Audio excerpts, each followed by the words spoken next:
Hey guys, my name's Ben Howard. We're out here at Michelin Disc Golf Course to take a look at Gannon Buhr's Signature Series Cloudbreaker. So I got this when these first came out, and I really wasn't interested in throwing it or anything. The main reason I got it was to just really be like a giveaway disc. But I recently watched Gannon Buhr's In the Bag, and he talked about these as being a more neutral version of a Cloudbreaker, where he was talking about even people with slower arm speed similar to my arm speed.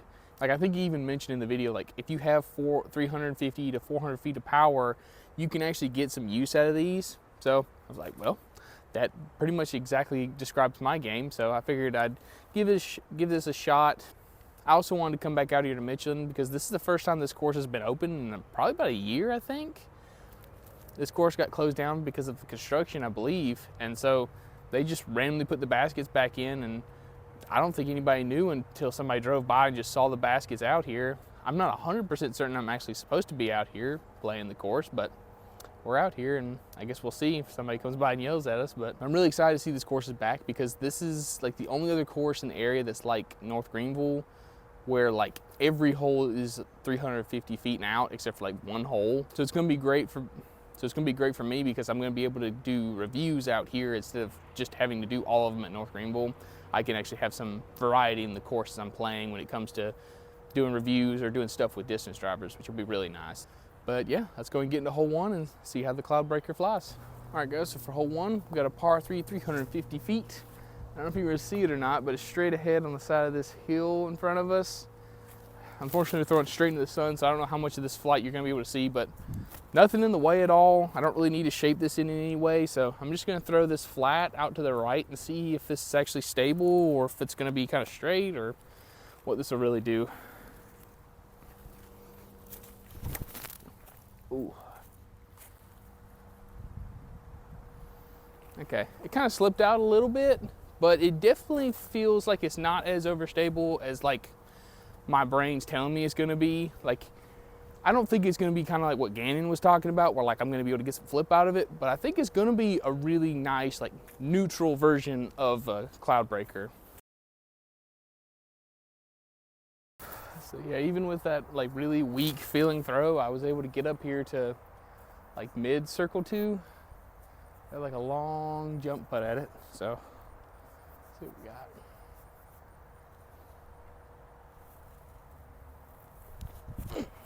Come on. Oh, man. All right, guys, so for hole 2, we got a par 3, 307 feet. This one, we're throwing a blind hyzer over this retention pond. And the basket's pretty much tucked up against the tree line. Like, if we go like 10 feet behind the basket, we're gonna be in the woods. So I really need to land this like to the right of the basket because that seems like where it's most open. This one, you had like one guardian tree on the right side that you had to miss, but like now it's just a big blind hyzer, which the tree's not there anymore, so that's gonna be kind of nice. But yeah, if I want to miss, I want to miss to the right.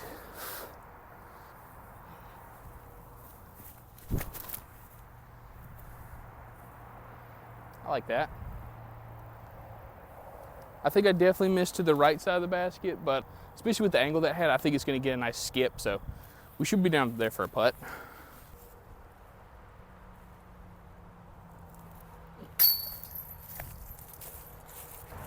All right, guys, we're on hole 3. This one's a par 3, 330 feet. Basket straight ahead up on top of this hill.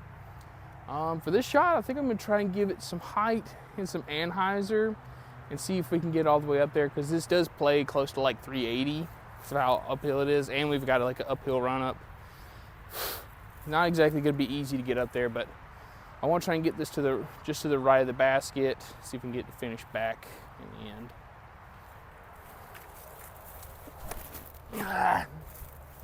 Nope. Like I said, just a rough uphill run up. Couldn't get anything into that shot really. Didn't really get any spin on it. But we're gonna have an easy par from there. I think this is a little too far for me to jump putt, or at least justified trying to jump putt it. So try like a little forehand skip shot. That's what I've always liked Cloudbreakers or DD3s for, is forehand discs. So see how it feels, a little shorty.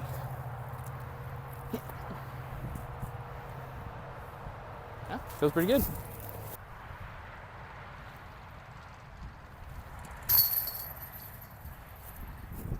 All right, guys, we're on hole 4. This one's a par 3, 280 feet. You see the basket straight ahead. Biggest thing, just gotta hit the gap.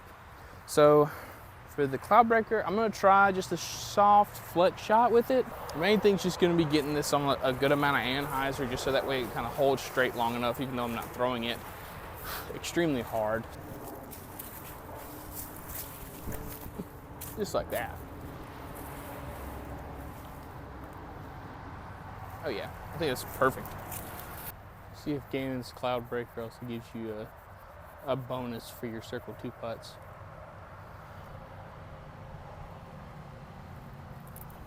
Nope. Ah.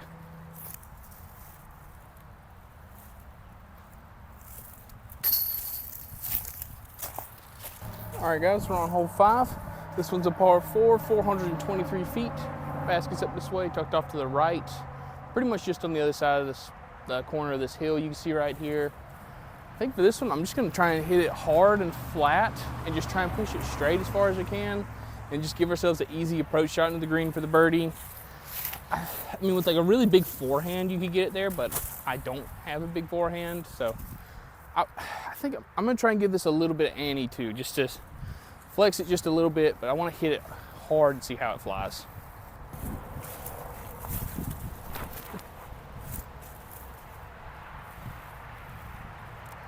Okay, I don't think that branch really took any energy out of it, but we do have a right to left wind, which kind of held it over a little bit. Like, it definitely stayed over on anhyzer a lot longer than I would have thought, but you can see as soon as it came out, it was just dumping back to the left, which, like I said, that right to left wind's gonna make it do that. So I'm not too surprised at that result.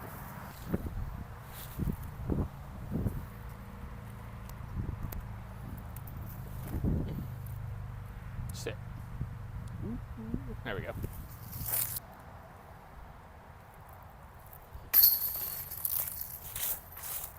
All right, guys, we're on hole 6. This one's a par 3, 300 feet. Basket straight ahead, behind these 3 trees right here. I'm tempted to go like around all of them with like a wide hyzer, because we do have a headwind, which will kind of hold the disc up. And once it does start to swing back, it'll swing back really far. So I can go pretty wide with it, but yeah, we'll try that. Screw it. I don't see any reason not to do it. So the only other real option is like a skip shot or something like that.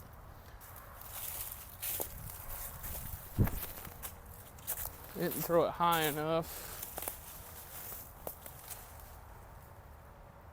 but I threw it probably a good 40 feet past the basket. Oops. Man, I was only kidding about 40 feet past the basket, but I think I was pretty close. I'm definitely in circle 2.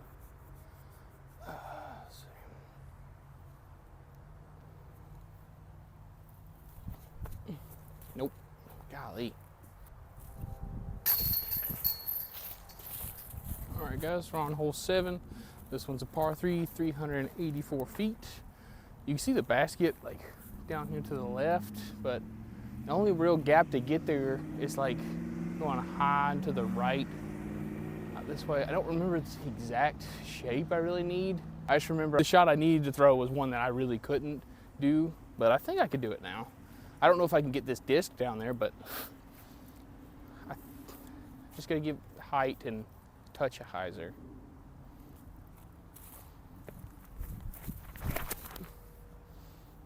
Nope, it's very short. But it's clean. Okay, so now that I'm down here, I remember what the shot was you actually needed to throw. It was like it's like a pushing hyzer that you never wanted to get off of the hyzer angle and like fade out in front of these trees on the right, kind of push down here, which is not a shot I could throw with this disc, but so we'll do a little standstill backhand, like skip shot. Maybe give it a little bit of a like spin.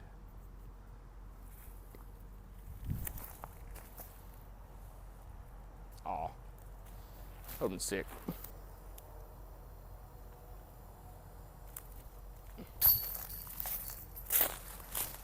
All right, guys, we're on hole 8. This one's a par 3, 300 feet. baskets down there right between these two trees. Main play is going to be a forehand, so this would be a good chance to try it on a forehand. I think I can just throw it flat out to the left and it'll get all the way down there. It might be a little short. Like I think 300 feet is about my max distance, like on a flat forehand, but we'll see. This should be a little bit straighter than the DD3s that I've been throwing for forehands.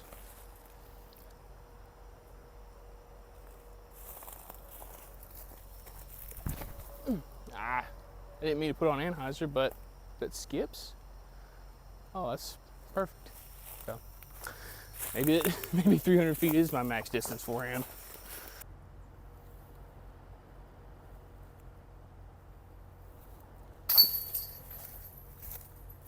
All right, guys. So for hole 9, I had to make something up because there's a truck parked directly in front of the actual tee pad, and we would also have to be throwing like over all this stuff you can see on the left. So I brought it over here where we're throwing pretty much just straight at the basket. I am gonna have to go with the hyzer around the telephone wires and everything, but I think this is about the same distance as the original tee, so I'm just gonna go with a little bit of flex out of the hand out to the right.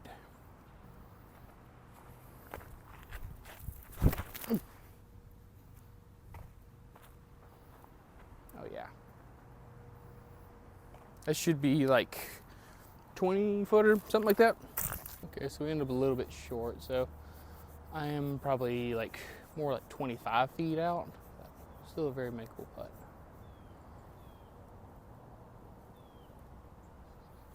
No, not when it slips out of your hand. Good layup. All right, guys, that finished up a round out here at the Cloud Breaker.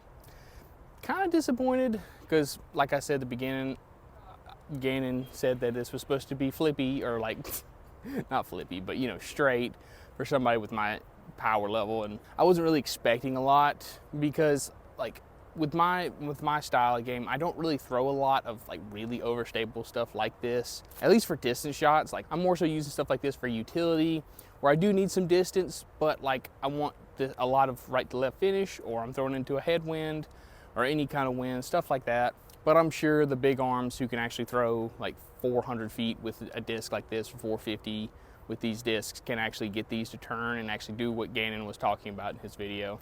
And with this being in the Color Glow sea line, I would be curious to see how quick this beats up, because I would imagine this would turn into that type of disc pretty quick, at least compared to like a lot of the sea line, and I know the S line's a little bit more understable than like stuff like this too, so it could be an alternative to that, where like if you like the sea line feel but you want more of like the gumminess, or you want something that's going to beat up a little bit quicker, these might be something for you. If this was to go into my bag, it would probably go in as a forehand disc, because I do really like the DD3 for forehands. Not really sure why either. Like, I don't normally like these semi-domey discs for that type of stuff, but it just seems to come out of my hand well. But like I said at the beginning, this is probably going to be kept and be given away in the video at some other point. So if you're interested in getting this, stay tuned to the channel. Like I said, the other half of the reason I wanted to come out here is because I wanted to play Michelin again, and like this course still feels great. It still feels like what I remembered. And it was really fun too to play it, because like I said, it's been over a year, so like my game has improved a lot. And like I think I shot 3 under when my previous best out here was even par, and like that was the only time I had ever shot a round that wasn't over par. So to see that I've come so far to like go from like averaging over par to shooting under par with 1 disc and 1 putter feels pretty great. So I'm really looking forward to coming back out here and filming some more videos like this. But yeah, guys, thank y'all so much for watching. Please like and subscribe, and y'all have a good one. Bye.